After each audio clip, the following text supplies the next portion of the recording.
Hello বন্ধুরা, আজকে দেখে নাও কীভাবে চিকেন বানাচ্ছি আমরা। এটা এখন কড়াইয়ে তেল আর পেঁয়াজ দিয়েছি। পেঁয়াজটা একটু ভাজা হোক, তারপরে এরপর চিকেনটা দিব। হ্যাঁ, পেঁয়াজটা ভাজা হয়ে যাক। তো দেখতে থাকো ব্লগটা কীভাবে আমরা মাংস বানাই। ঠিক আছে, পেঁয়াজটা প্রায় আমাদের লাল লাল হয়ে ভাজা হয়ে গেছে। এরপর দেবো চিকেনটা ভাজবো।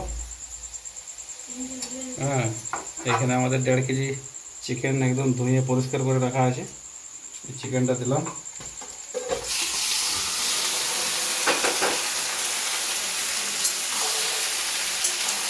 চিকেনটা একটু জল ছাড়ুক, একটা লবণ দেবো।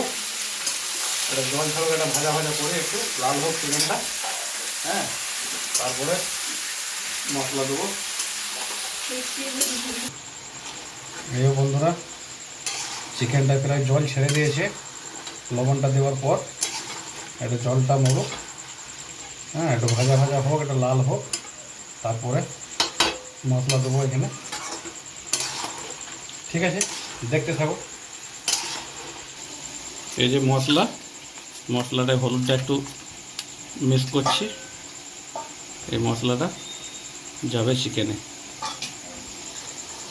এখানে টমেটোটা আছে, পেস্ট করেছি, পেস্ট করে দিই।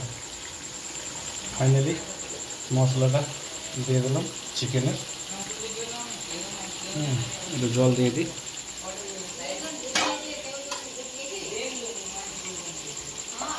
বাটিটা ধুয়ে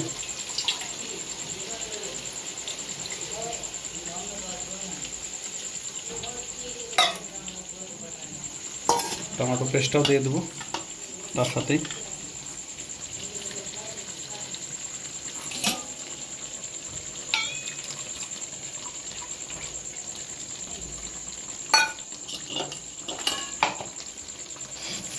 এটাও কষানো হবে। এবার জলটা তো শুকাবে। তারপর লবণটা আগে দিয়ে দিয়েছি। লবণটা হয়তো ক্যামেরা বন্দি করতে পারিনি।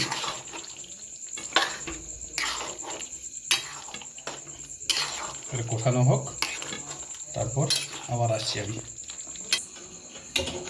মাংস রাঁধতে রাঁধতে জল তেষ্টি পেয়ে গেছে, তাই চলে এলাম একটা জল খেতে।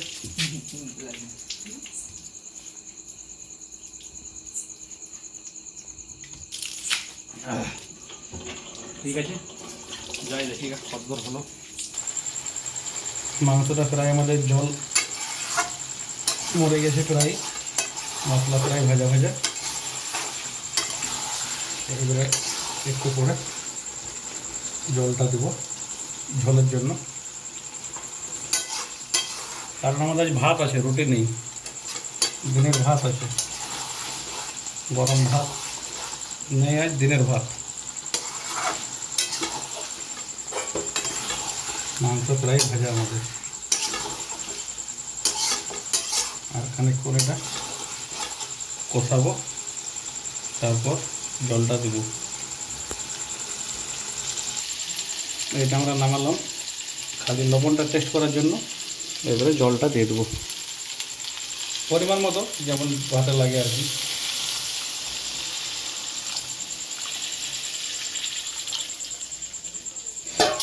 বাস, জলটা দিয়ে একটু ফুটো, তারপর গরম মশলা দিয়ে ধনে পাতা দিয়ে নামাবো।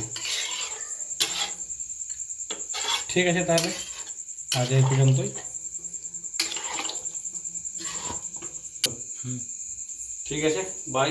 টেস্ট করে দেখি, তোমরা দেখো, জানিও কেমন হয়েছে কমেন্টে।